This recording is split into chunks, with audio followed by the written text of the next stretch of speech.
Welcome everyone to the Supreme Verse. It's Vicky this side और आज हम बात करने वाले हैं शी हल्क के एपिसोड 4 के बारे में।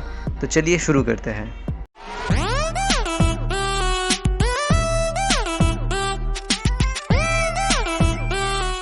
इस एपिसोड की शुरुआत होती है एक सस्ते जादूगर से, जो कि एक हॉल में मैजिक दिखा रहा होता है।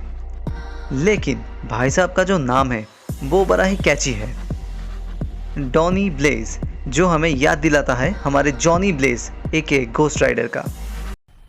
मजा आया। आगे वही सस्ता जादूगर डॉनी ब्लेज अपने फ्लॉक मैजिक के चलते पॉकेट से स्लिंग रिंग निकालता है। फिर वो एक पोर्टल खोल के मेडिसन नाम के एक वॉलंटियर, जो कि पूरी नशे में टल्ली है भाई साहब, उसको भेज देता है दूसरे डायमेंशन में।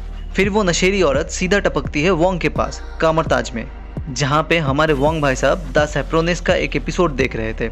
और वो मोहतरमा द सोप्रानोस का एक एपिसोड जो कि वोंग देख रहा था उसका सस्पेंस बता देती है। और वोंग को गुस्सा आ जाता है डॉनी ब्लेज पर, जिसको कामरताज से ज्वाइनिंग के एक हफ्ते बाद ही लात मार के निकाल दिया गया था। फिर एंट्री होती है हमारी जेनिफर वॉल्टर की, जो फोर्थ वॉल ब्रेक करके हमें कहती है वोंग को देख के बहुत खुश हो रहे हो, हाँ फूले नहीं समा रहे हो। फिर जेन जाती है ऑफिस में और सबसे पहले काम करती है, अपना अकाउंट खोलती है मैचर पे। और तभी वहाँ पे वोंग एंट्री लेता है डॉनी ब्लेज के अगेंस्ट केस करने के लिए। फिर बार एंड ग्रिल में जेनिफर और निकी बैठ के दारू पी रही होती है कि तभी निकी बोलती है कि तुम शी हल्क के नाम से एक प्रोफाइल बना लो। फिर नेक्स्ट शॉट में हमारी शी हल्क और वोंग जाते हैं डॉनी ब्लेज के घर में नोटिस देने के लिए। उसके बाद हमारी जेन जाती है एक डेट पे, लेकिन कुछ काम नहीं बनता। फिर हमें ले जाया जाता है कोर्ट रूम ड्रामे पे, और गेस करो वोंग की तरफ से गवाही देने कौन आता है? वही नशेरी औरत मेडिसन, जो कि आते ही वोंग को वोंगर्स बोलती है। साला पूरी दुनिया वोंग को सिर्फ वोंग बोलता है और वो लड़की वोंग को वोंगर्स बोलती है। ऐसा क्या हुआ उन दोनों के बीच में? फिर कोर्टरूम ड्रामे में सस्ता मैजिशियन डॉनी ब्लेज जज को एक खरगोश दिखा के मना लेता है, और जज बोलती है और भी गवाह चाहिए और इसके लिए मैं दूसरी सुनवाई का डेट देती हूँ। ये साला कोर्ट है या कुछ और? इंडिया में किसी नशेरी को कोर्ट में घुसने से ही पहले उसकी गांड ना फोड़ दे। उसके बाद हमारी जेन फेड अप होकर शी हल्क के रूप में आकर मैचर पे एक प्रोफाइल बना लेती है। एक दो लड़के के बाद एक ढंग का लड़का उसे मिल ही जाता है, जो कि पेडियाट्रिक ऑन्कोलॉजिस्ट होता है। फिर उसके साथ शी हल्क की शाम रंगीन होने ही वाली होती है कि तभी हमें ले जाया जाता है सस्ते जादूगर डॉनी ब्लेज के शो पे। और बेटा वहाँ पे ही होता है कांड। ये सस्ता जादूगर डॉनी ब्लेज एक गलत पोर्टल खोल देता है, जिसमें से एक कबूतर निकलता है वो, और उस कबूतर के अंडे से निकलता है डीमन।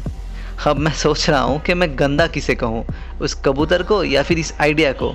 फिर ये सस्ता जादूगर डॉनी ब्लेज उस डीमन को भगाने के लिए और एक पोर्टल खुलता है, जिसमें से और डीमन निकल आते हैं। फिर क्या, डॉनी ब्लेज भागता है वोंग के पास और वोंग बैक इन एक्शन। लेकिन हमारी शी हल्क रंगीन शाम में खोने ही वाली होती है कि वोंग फिर से डिस्टर्ब कर देता है और उसे हॉल में बुला लाता है। फिर जैसे तैसे सारे डीमन को भगाने के बाद शी हल्क को फिर अपने बंदे के पास भेजा जाता है, लेकिन ऐसे वैसे नहीं, सीधा ऊपर से और उस बंदे के ऊपर। समझ रहे हो ना बात की गहराई को? फिर नेक्स्ट डे मॉर्निंग न्यूज़ देखने को मिलता है कि टाइटेनिया छूट गई है जेल से, और उसके साथ ही हसीन शाम वाला लौंडा जेनिफर वॉल्टर को देख के चला जाता है। जेन को बुरा तो लगता है, तो साला ये दुख का खत्म नहीं होता बे। फिर कॉलिंग बेल बजता है और एक पोस्टमैन दरवाजे पे खड़ा हुआ मिलता है एक नोटिस के साथ कि टाइटेनिया ने शी हल्क के नाम पे ट्रेडमार्क करवा लिया है, और जेनिफर पे आरोप है कि वो शी हल्क के नाम का मिसयूज़ कर रही है। फिर आते हैं पोस्ट क्रेडिट सीन में। हमें दिखाया जाता है कि वो नशेरी औरत मेडिसन और वोंग के बीच में बिताए हुए हसीन पल, और उसके बाद कहानी होती है ख़त्म। अच्छा लगा तो वीडियो को लाइक और चैनल को सब्सक्राइब कर देना। मिलते हैं नेक्स्ट वीडियो में।